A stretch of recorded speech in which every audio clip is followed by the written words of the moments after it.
नमस्कार प्रियंका सोडिया रोषेई रे आपण समस्तंकु अनेक अनेक स्वागत। आज आमे माछ अंडा बा माछ मंजी बेसर तरकारी तैयारी करिबा।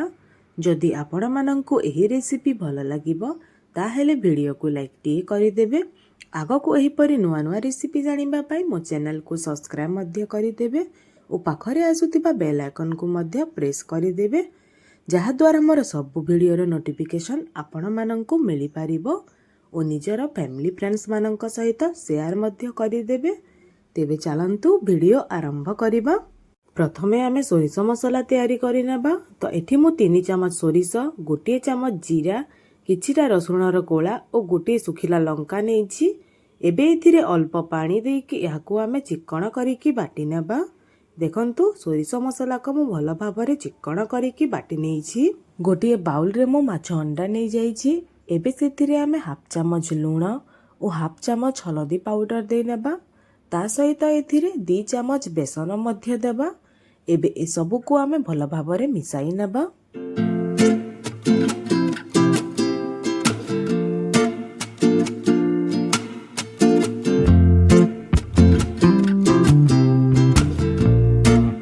एबे गैस रे फ्राई पैन टे बसाई नेबा। एबे सेथिरे आमे 4 रु 5 चमच रिफाइन तेल देबा। तेल गरम हवा पर एबे एथिरे गोलेकी रखिथिबा माछर अंडा को बड़ा आकार रे छोट छोट साइज रे एथिरे दे नबा। माछर अंडा को मु अल्प तेल रे भाजी नउछि। आपण चाहिले एहा को अधिका तेल देकी डीप फ्राई मध्य करि परिबे। एबे गैस रो फ्लेम को लो करिकी आकु आमे 3 मिनिट पई कवर करि नबा। 3 मिनिट पर एबे लिड करिकी आकु आमे ओलटाई नबा।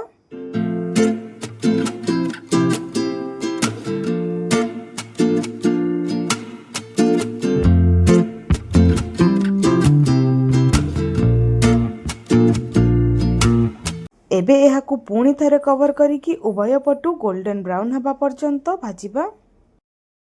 एबे लिड खोलिकी देखिबा। देखंतु माछ अंडा गुटिक उभय पटु भल भाबरे भाजी होई गलाणी। एबे ए सब को आमे गोटे जगह को काढी नबा।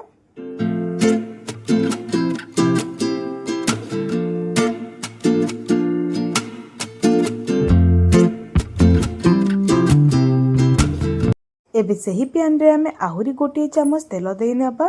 तेल गरम हेबा परे एबे एथिरे आमे गोटे छोट साइज रो प्याज को लंबा लंबा करी काटिकी देबा। एबे प्याज को आमे किछि समय पई भाजिबा।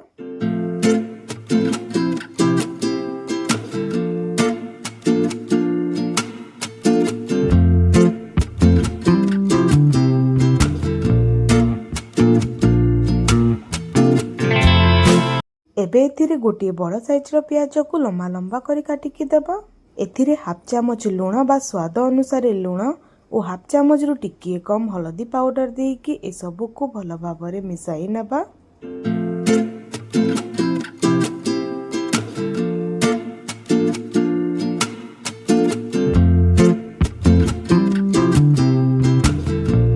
एबे एहा को कवर करिकी टमाटो को सिजिबा पई देबा।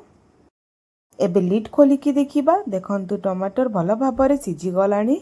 एबे टमाटर को आमे एमिति दबाई दबे नबा।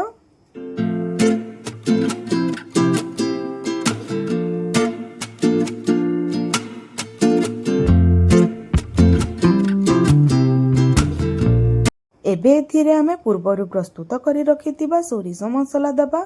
तो एठी मु पाखापाखि 4 चमच सोरिष मसला दउछि। एबे ए सब को आमे भल भाबरे मिसेइकी किछि समय पई भाजिबा। सोरिष मसला को अधिका समय भाजिबेनी नहेले पिता लागि पारे।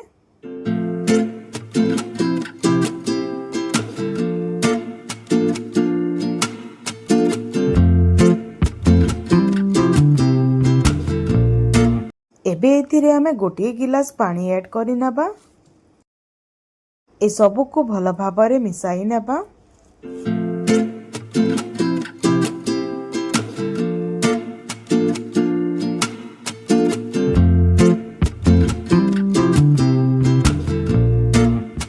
एबे एहा को कवर करिकी सोरिष पानी को भल भाबरे फुटिबा पई देबा। एबे लिड खोलिकी देखिबा। देखंतु सोरिष पानी भल भाबरे फुटी गलाणी। एबे एथिरे आमे भाजिकी रखिथिबा माछ अंडा गुडी को देई नेबा। एबे सब को भल भाबरे मिसाई नेबा।